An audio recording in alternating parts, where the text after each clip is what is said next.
Thank you all very much. Thank you. Well, honored guests and fellow Americans, today we mark the 30th commemoration of Captive Nations Week. Just 9 days ago, as America celebrated Independence Day, we reaffirmed the universal ideal on which this country is founded, a vision of liberty not just for one nation, but for all nations. As Americans, we speak out, we work for the freedom of others, and in doing so, we remember who we are, what we have, and what America stands for in the world. For we know that to stop striving for the freedom of other nations could soon bring our own freedom into question. Some years ago, two friends of mine were talking to a refugee from communist Cuba. He had escaped from Castro, and as he told the story of his horrible experiences, one of my friends turned to the other and said, "We don't know how lucky we are." And the Cuban stopped and said, "How lucky you are. I had some place to escape to." Well, in the 20th century, we've witnessed nation after nation fall captive to a foreign power and an alien ideology. The tragic fate of these captive nations was foretold by Lenin with this simple instruction.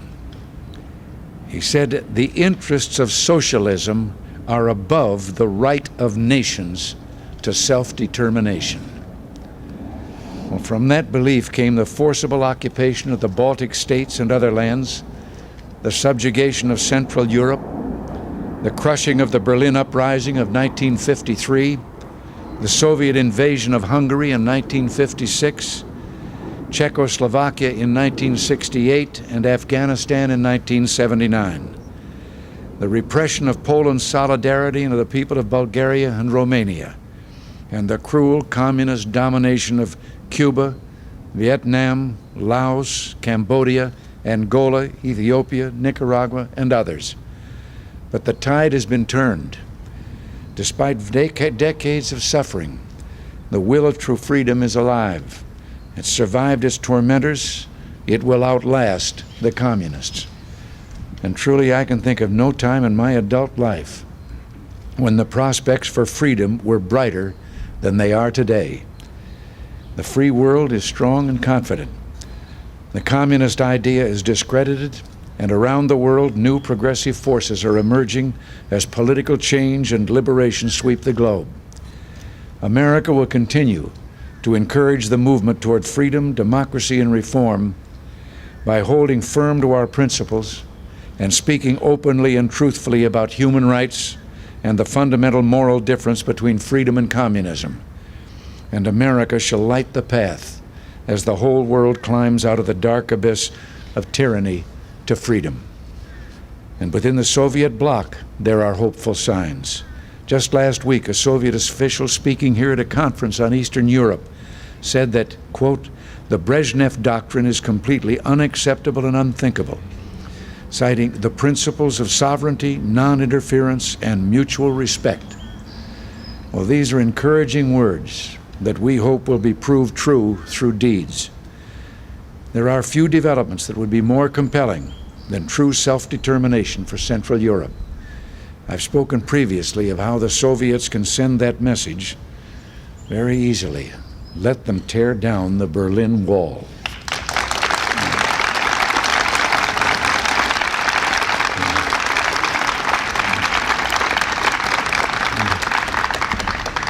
And while America applauds the changes we're witnessing, the standards remain unchanged. And these are not standards arbitrarily applied from outside, but what the Soviets themselves have formally agreed to. We continue to insist on full implementation of the Helsinki Accords and the Universal Declaration of Human Rights. When I was in Moscow, one of the most moving experiences I had was when I met with a group of Soviet dissidents. They told me their remarkable stories, and I said to them that while we press for human rights through diplomatic channels, they press with their very lives, day in, day out, year after year, risking their jobs, their homes, their all. Last month, I received a letter from a group of dissidents in the Soviet Union. "Mr. President," they wrote, we can hardly envisage the struggle for human rights without a struggle for the national rights of nations.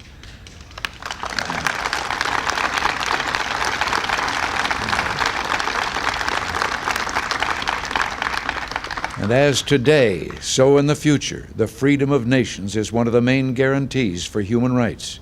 We are convinced that true history is not written on paper, but in the hearts of people, and the good Lord reads these. Well, yes, true history is written in the hearts of people. And today around the world, anti-communist freedom fighters are making history and defining the direction of change for the entire world. The Afghan freedom fighters are authors of one of the great moments in human history, a symbol and an inspiration to freedom fighters everywhere.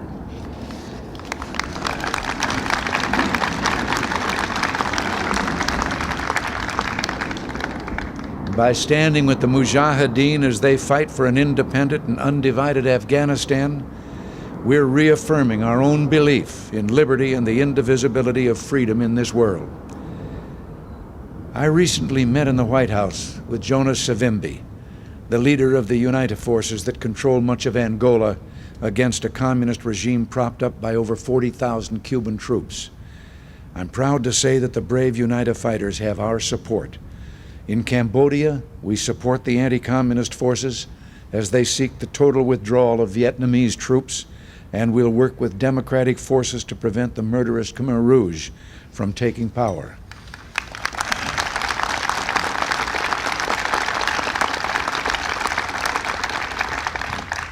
And close to our own country, the Nicaraguan resistance is fighting a battle against communism that may foretell the future of freedom south of our border.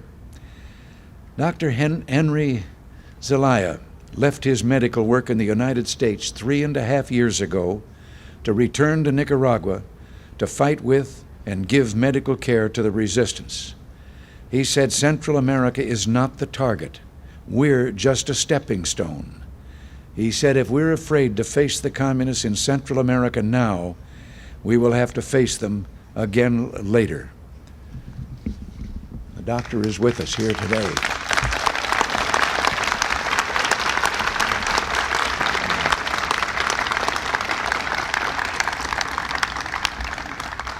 And again, I say to the Congress, isn't it time we give freedom fighters in our own hemisphere the same consistent support we give to others in distant lands?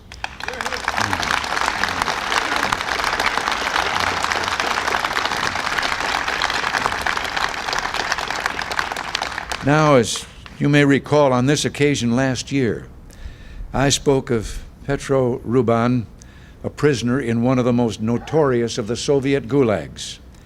In 1976, the Ukrainian Helsinki Monitor fashioned a wooden replica of our Statue of Liberty to be a gift to America on our bicentennial, and for that, he was taken away. Later, he was arrested again for criticizing the Soviet invasion of Afghanistan and for demanding that his young son, who was crippled in an accident, be permitted to come to America for medical treatment. Well, last January, his son Marco was permitted to come here for medical treatment.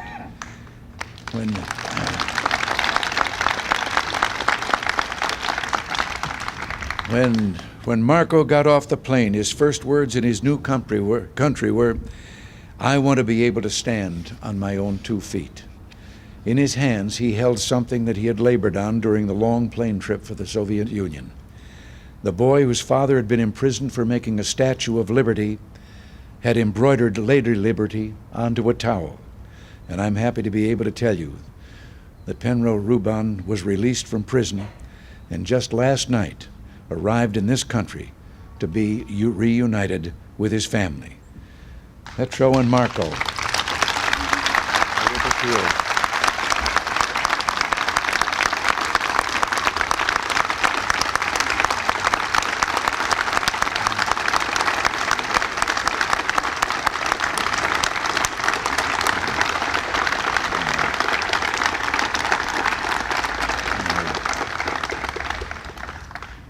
I have been told by Natan Sharansky, Armando Valladares, and others that the words we speak in America and the words we broadcast around the world can be heard in the closed societies and remote dungeons of the communist world. I want to say to the men and women within the captive nations who labor for truth and freedom that the American people hear you as well. We follow your struggle, we see your writings, we remember you in our prayers, we watch what happens to you.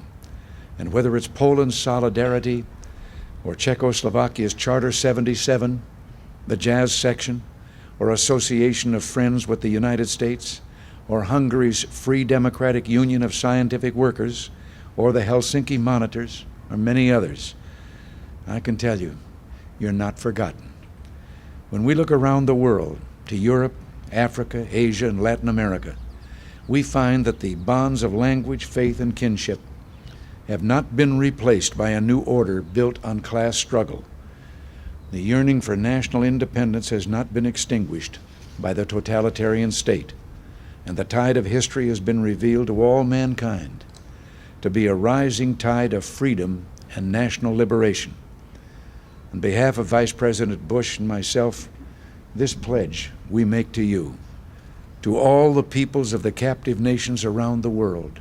America will never forget your plight, and we will never cease to speak the truth.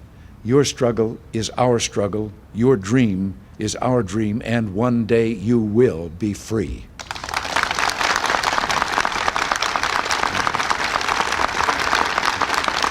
Thank you.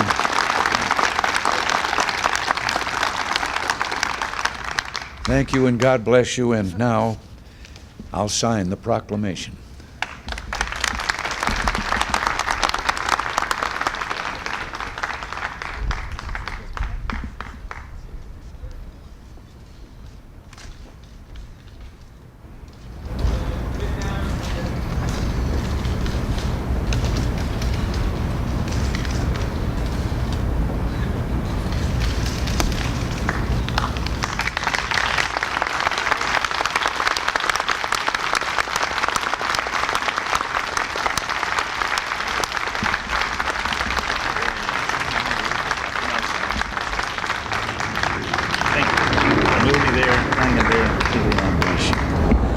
Now let's all get in the shade.